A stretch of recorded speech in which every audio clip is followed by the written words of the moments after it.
Behind the scenes, under the radar, behind closed doors, I have played some stupendous shots in pocket billiards. Over my 10 years career, I've seen myself execute some shots that in the moment has bewildered me. Even though I have put in the practice, one of the greatest feeling that you can get is actually to execute an exceptional shot while you're in the moment or in the game or you're in the zone.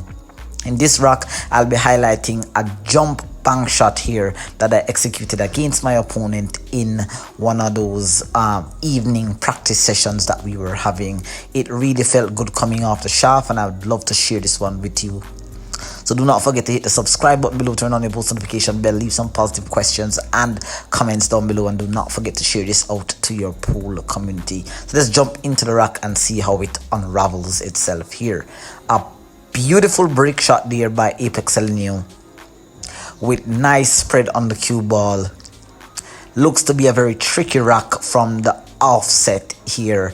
I have a look at the one, but the two ball is in a really tricky position here because it really only has but a couple of pockets from where I'm at. It has the bottom left here, it also has the top left, it has the top right, but the natural angle that I have from the cue ball to the one ball is naturally flowing into the right side rail here. So I'm gonna have to use the Dr. Dave's tritech system for a draw shot here.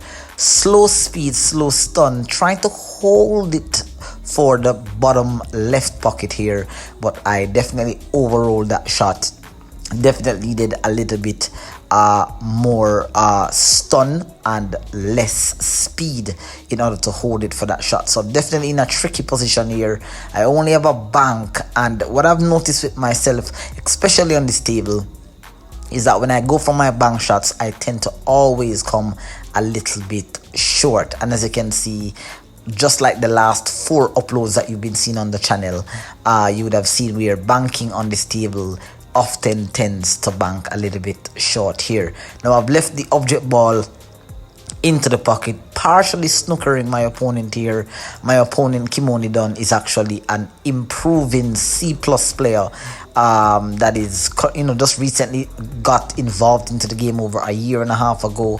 So he has many things to learn, but he's definitely been making waves and he's definitely making some improvements in his game.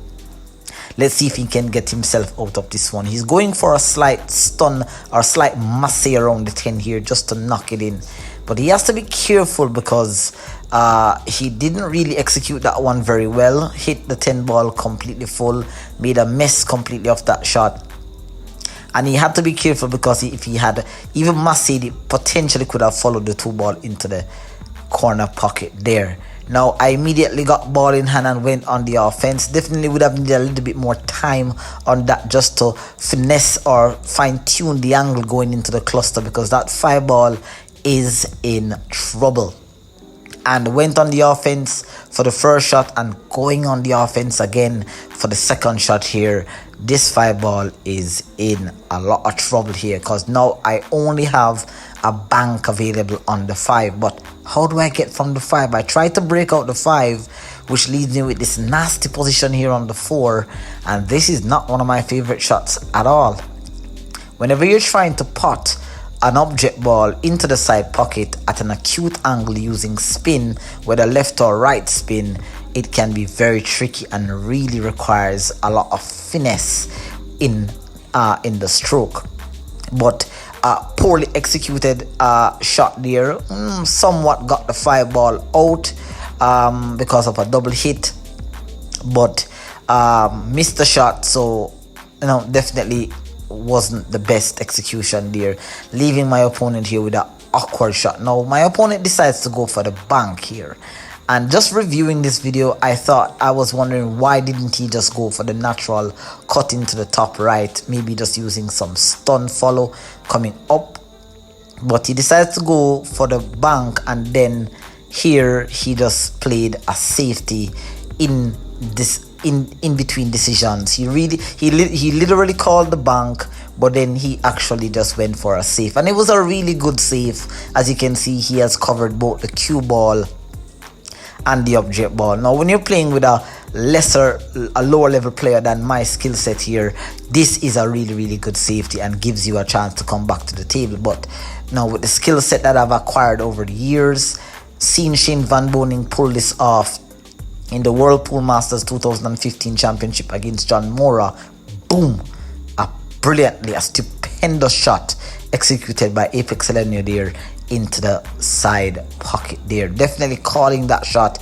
So for those of you who thought that was a fluke, that was not a fluke, that was very much intended. And if you notice how smoothly I executed the shot and just walked away from the table, it's almost like it was a natural bank, but it definitely was, guys. It felt really good coming off the shaft there. Now I definitely rushed this shot.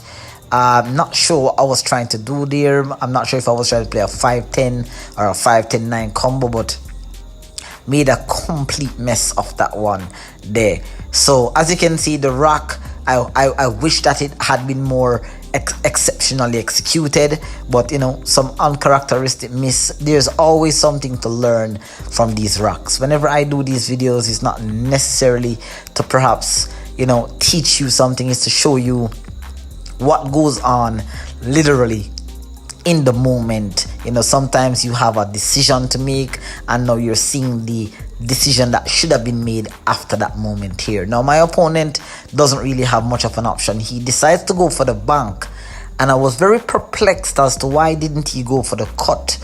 Not saying anything is wrong with the bank, but he would have definitely need a bit more speed and a better stroke on that one, because that ball didn't even threaten the pocket there. But he has left an open opportunity, and you're gonna find yourself in moments like these, guys, because a lot of the times it's not always a break and run that finishes a game or a rack. Sometimes it's just the simple chances that you get from your opponent that gets you into the mix here. That was a beautiful 3-rail positional shot, really willing that cue ball to get back into the middle of the table here. That is one of my favorite shots to execute on the pool table, just running the angles with inside spin there, and just perfect position here, or you know, a little less than perfect position there on the 10, putting it into the corner and collecting that win there. So I do hope that you enjoyed that particular shot that I highlighted in the video, and I will see you later. I'll see you next time in another upload. I'll see you next time in another upload, guys, and until then, continue practicing with precision, accuracy, consistency and control. Let's get it, let's go. Take care.